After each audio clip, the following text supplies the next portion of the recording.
21 ساڵە عێراقێ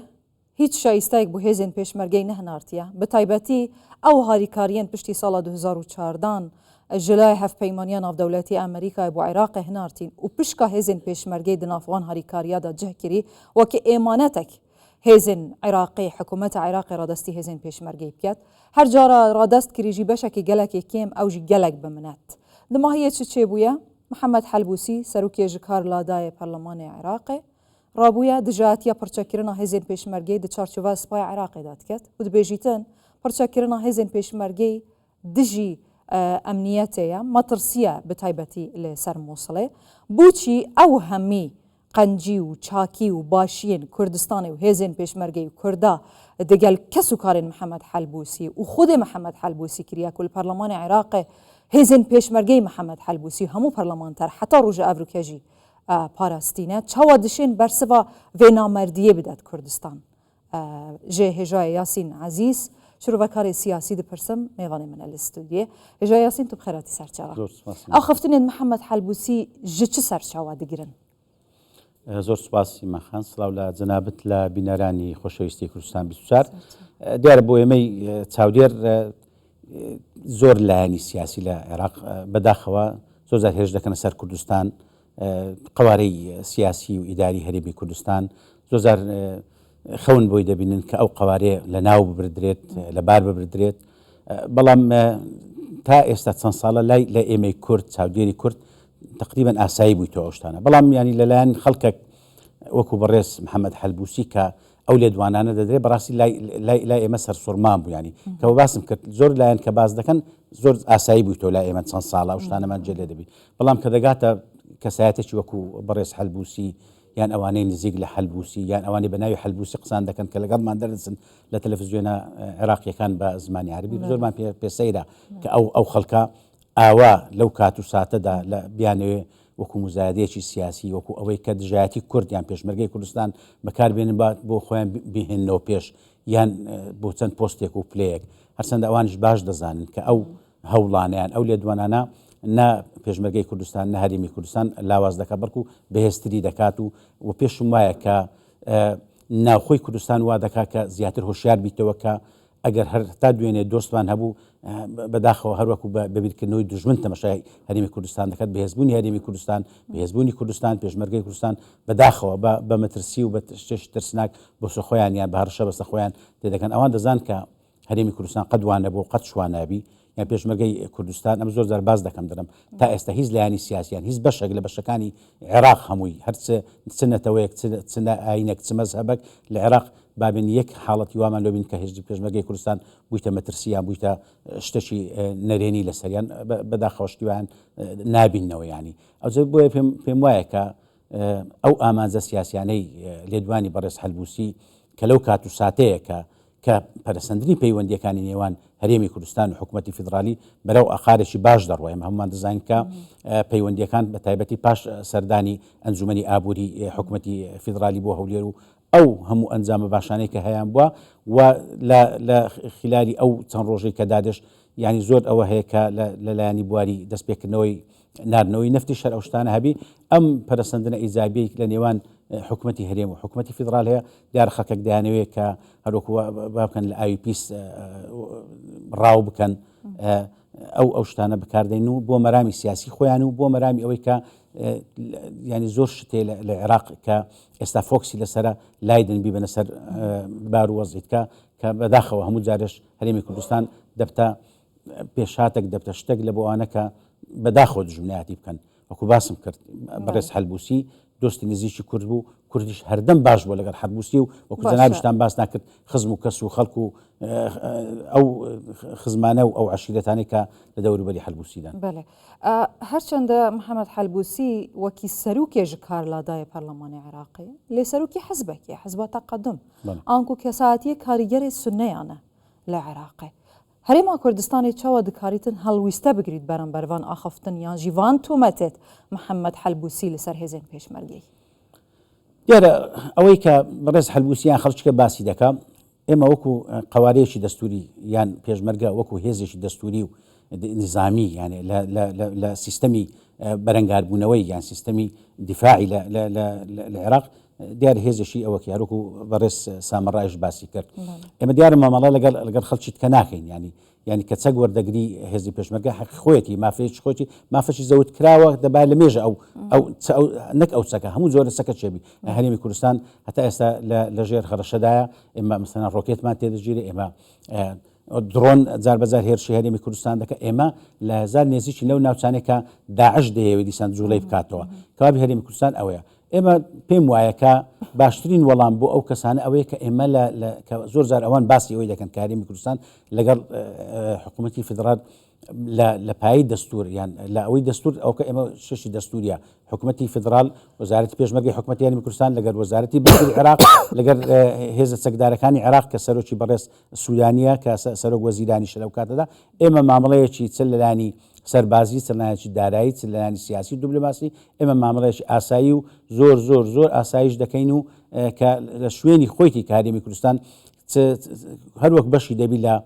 بەروبوومی عێراق لە سامانی عێراق لە بودجەی عێراق هەروە هێزی پێشمەرگەش وەکو هێزێکی باسم کرد نظامی و هێزێکی شەرعی و هێزێک کە فیدا و قوربانی زۆردایە لە بەرەنگاربوونەوەی تیرۆر لە بەرەنگاربوونەوەی هەتا ڕژێمە دیکتاتۆرەکانی پێشتر عێراق ئەوە مافەشی زۆر دەستوریە و ئێمە لە چوارسێەوەی دەستور مامەڵە لەو بابەتانە دەکەین. پێشمەرگە دە ئەنجاما فتوایەکێدا دروست نەبووە پێشمەرگە بخینە ملەتێکی دروست بووە بوو دەموکراسی و ئازادیە هێمایە ئاشتی و سەقامگیریەیە لەسەر هەستی هەمی جیهانێژی نەتنێ ئەم کورد ئەم بەحسی خۆ بکەین ئەم بێژی یعنی بوچی ئەوە 21 ساڵە حکوومەتە عێراقی شایستەیەن پێشمەرگەی نادات بەتایبەتی ئەم بێژین پشتی هاتنە داعشێ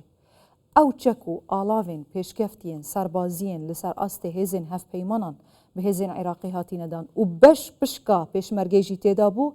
ئەگەر چ بوونە حەتان و کە حکوومەتە عێراقی نەدان دیارە ئیرادەیەکی سیاسی هەیە لە بەغدا بەداخەوە تا ئێستا و ئیرادە سیاسیە لەگەڵ ئەوە نییە کە هەرێمی کوردستان وەکو ئەو قوارەی کە باسمان کرد بەهێز بی و پشت بەخۆی ببستی و بتوانێت لەسەر پێ ڕاوەستی سزای ئەوەی کە هێزێکی وەکو باسم ڕاهێن پێکراوی وەکو هێزی پێشمەرگە هێزێکی لە هێزی عێراقیەکانی ئێستای پاش 2023 زۆر کەونتر و بە ئەزمونترە پێیان باش نییە پێیان ئەوە نییە کە هەر ئەوان بەداخەوە واز دەکەن کە هەر بەهێزبوونەوەی هەرێمی کوردستان لە هەر لایەنێک لایەنەکان چ دارایی بی چ سیاسی بی چ دیبلۆماسی بی چ سەربازی بی یان ئەمنیەتی بی ئەگەر ئەو هەرێمە کوردستانە بەهێز بوو ئەم پێیان وایە کە خۆیان لە ناوەند پێلاواز دەبی کە ئەوش ینی بەڕاستی بیر و بۆ چونێکی هەڵەیە و مزایدەی سیاسیە و وەکو استقلالێکی سیاسی دەکرێت بەرامبەر هەرێمی کوردستان ئێمە هەموو جار باز دەکەین سەرکردایەتی کورد باز دەکە کە بەهێزبوونی ئەوانەی کە بەڕاستیش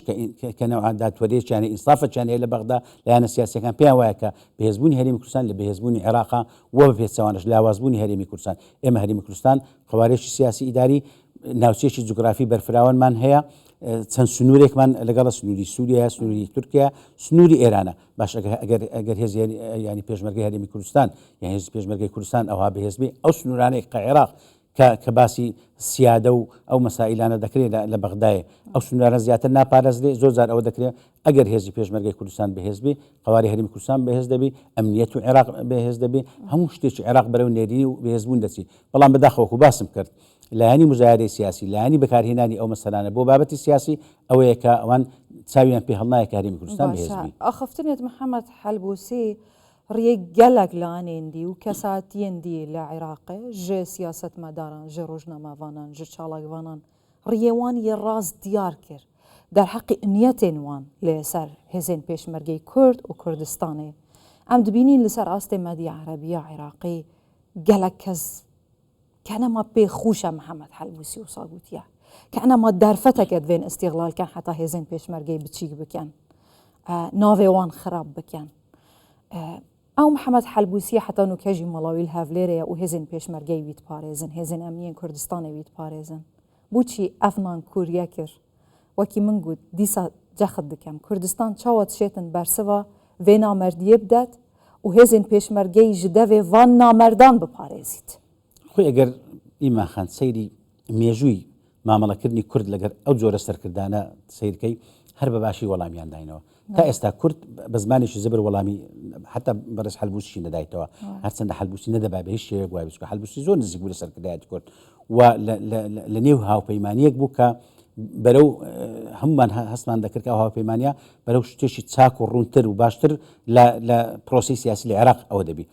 پێم وایە کە لە پێشتریش پێش حەلبووسیش بەداخەوە لە ناو پێکهاتەی سونەش خەڵکی کەمان هەبووە کە زۆر دژایەتی کوردیان کردی و هێرشی کوردیان کرد بەڵام کەلیان قەومایەوە هەر هاتوونەتەوە کوردستان و لە هەولێر داون هەر لە هەولێریش جێگای ئەمنیەت و جێگای پاراستنیان بۆ هەر هێزی پێشمەرگەش کوردستان خۆیان و خانەوادایانی پاراستەوە ئەم پێم وایە کە ئەو شتە زۆر کاتیە و بەڕێز حەلبووسیش پێم وایە چەند زۆر باشترە پێم وایە پەشیمان دەبتەوە لەسەر ئەو لێدوانانە و پێم وایە ئەو هێڵە سیاسی کە بەڕێز حەلبووسیەوە دەبی ڕۆژ بە ڕۆژ بۆی بەدیار دەکەوێت کە شتێکی هەڵەی کردووە و ئەوانەی کە ئێستا دەستی لە پشت دەدەنیان هەروکو لە میدیای عێراقیەکان دەبینن بە شان و باڵی ئەو لە خۆشەویستی حەلبووسی نییە ئەو حەلبووسی لە لایوان ئەو میدیانەی کە باس دەکەی جەنابەت ئێمە زۆر زەرگوت باسم کرد لەگەڵیان ڕوبەڕوو دەبینەوە حەلبووسیان بە ئەوە دەکرد کە دەیەوێت لەگەڵ مثلەن ئیسرائیل پەیوەندی بکات و پیاوی فلان وڵاتەکان کە لە کارڵادراوە هەر ئەمە بووە بەڵێ یعنی ئەوە بوو بەڵام پێم وایە کە مامەڵەی ڕاستەقینە و پاک و چاچی دوور لە سیاست و استیغلالی سیاتی کورد لەگەر بەڕێز حەلبووسی و خەڵکیتکەی کریا مەکۆر باسم کرد پێم وایە کە